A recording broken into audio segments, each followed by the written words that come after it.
Assalamualaikum warahmatullahi wabarakatuh. Selamat datang kembali di channel kami Mahad Amalia Qurani. Ini adalah siaran perdana kami dalam program podcast aku. Allahumma adfa'na al-ghala wal-bala wal-waba.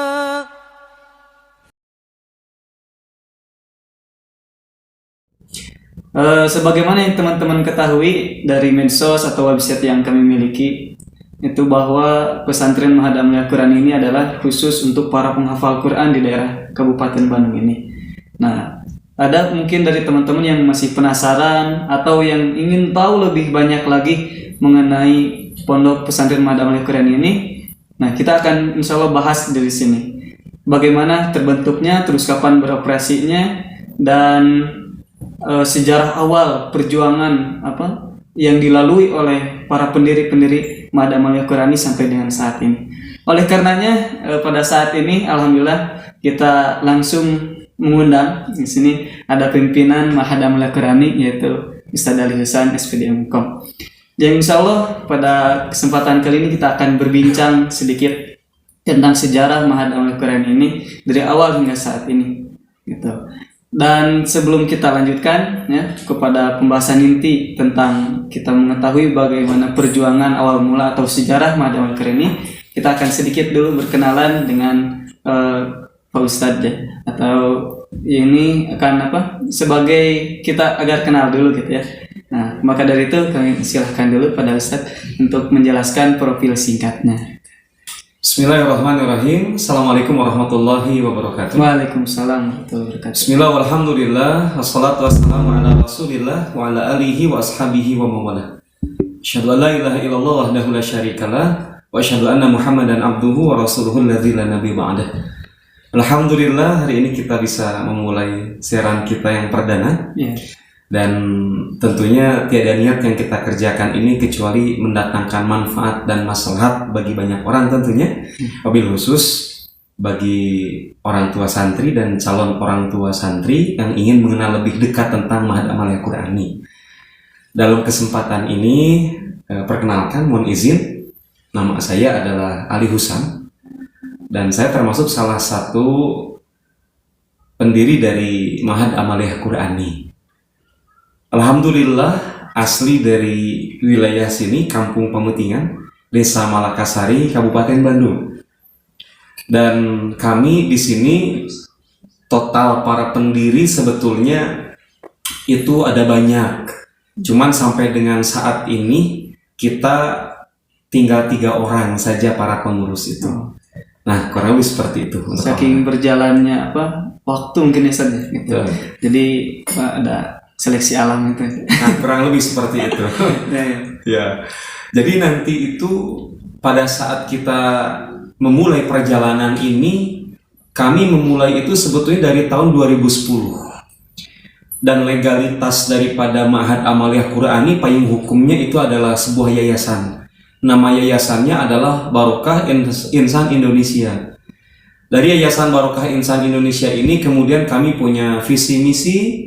Dan di antara program utamanya adalah penyelenggaraan program pendidikan tahfidz Al-Quran buat anak-anak yatim dan duafa.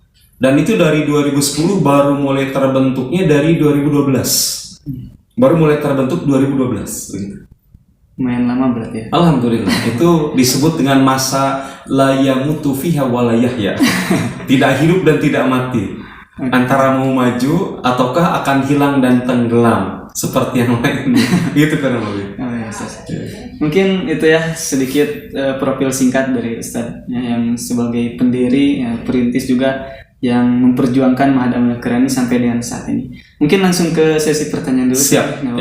Ini untuk menjawab rasa penasaran dari teman-teman mungkin yang belum tahu atau yang sudah tahu yang ingin mengenal lebih jauh lagi gitu.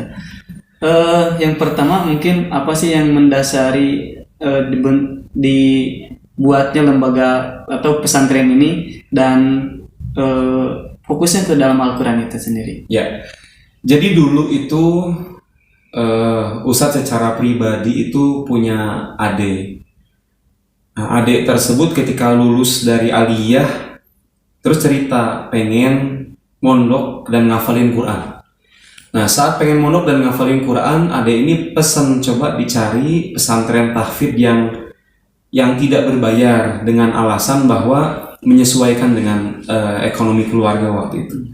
Nah, secara pribadi Ustadz ini nyari di Bandung waktu itu masih jarang pesantren tahfidz yang gratis, Jar.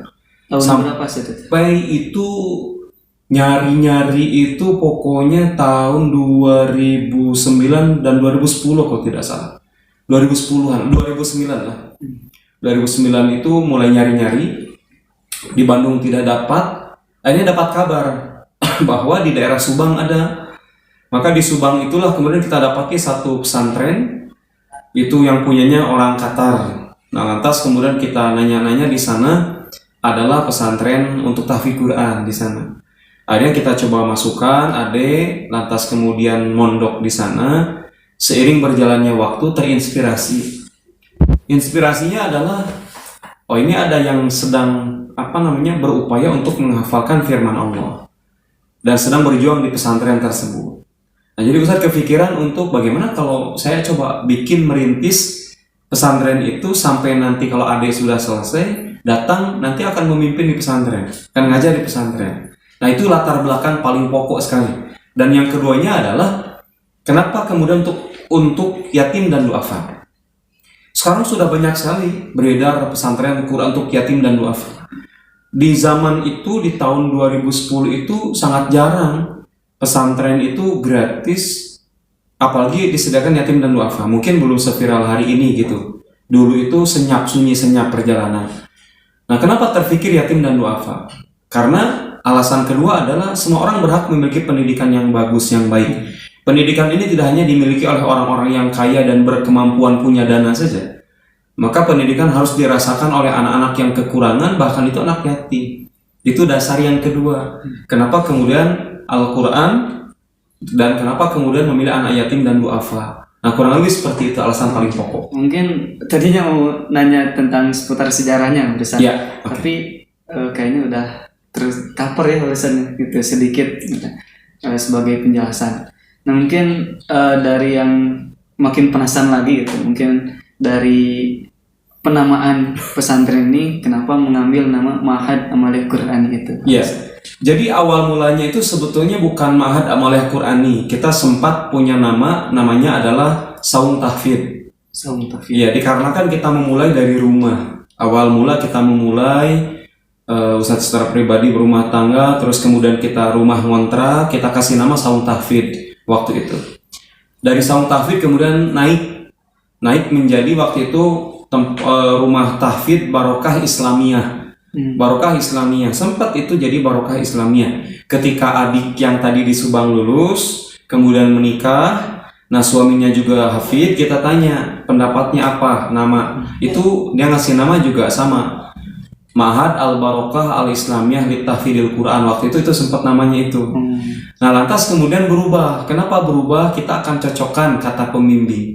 Waktu itu pembimbing kita namanya Ustadz Lili Humedi. Ya, pembina kita mengatakan ini namanya harus dicocokkan dengan pemimpinnya. Nah, karena pemimpinnya adalah Ustadz Ali Husan, maka dikasih nama itu harus ada singkatannya di Ali. Maka singkatannya adalah kenapa Amaliyah Qur'ani? Nah, ada dua motif utama. Motif pertama karena bersesuaian kalau disingkat dengan nama pimpinannya Ali Husan. Jadi nyambung gitu. Jadi nyambung, Ma'had Amaliyah Qur'ani. Jadi disingkat Ma'had Ali. Ali itu adalah nama pemimpinnya dan Ali adalah nama singkatan dari Amaliyah Qur'ani. Itu bersesuaian. Jadi Ma'had Ali sebenarnya. Itu cuma dikarenakan takut difikirnya kita ini setara kampus, maka udahlah keputuskan kita sebut Ma'had Aku aja, Ma'had Aku. Nah, yang keduanya adalah kenapa Amaliyah Qur'ani? Biar Al-Qur'an itu tidak hanya sekedar dibaca, tidak hanya sekedar dihafal, tapi dia menjadi amal dalam keseharian. Itu cita-cita luhur kita seperti itu. Nah, kalau urusan nama itu demikian. Memang kita buat nama itu tidak sekedar kasih nama, tapi punya latar belakang, dan itu latar belakang kita. Ya, biar juga Al-Quran mungkin ya mendarah daging di dalam kehidupan. Itu dalam kehidupan sehari-hari kan percuma kita kenal lekat dengan Al-Quran lalu tidak dibumikan dalam diri kita dan kehidupan buat apa?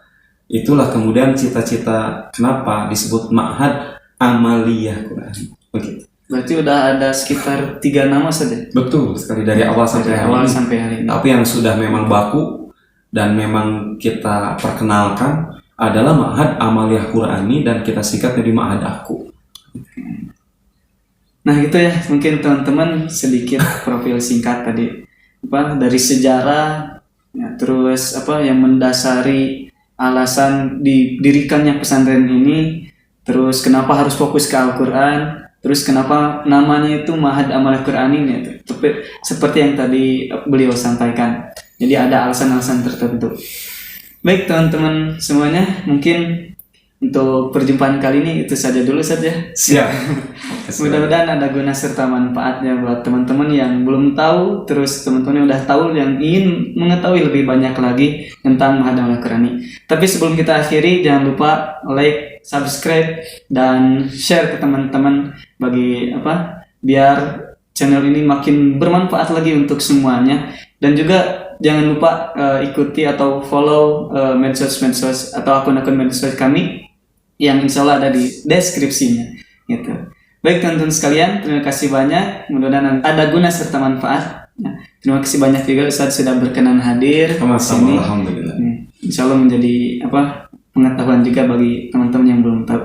Akhirul kalam, assalamualaikum warahmatullahi wabarakatuh. Waalaikumsalam warahmatullahi wabarakatuh.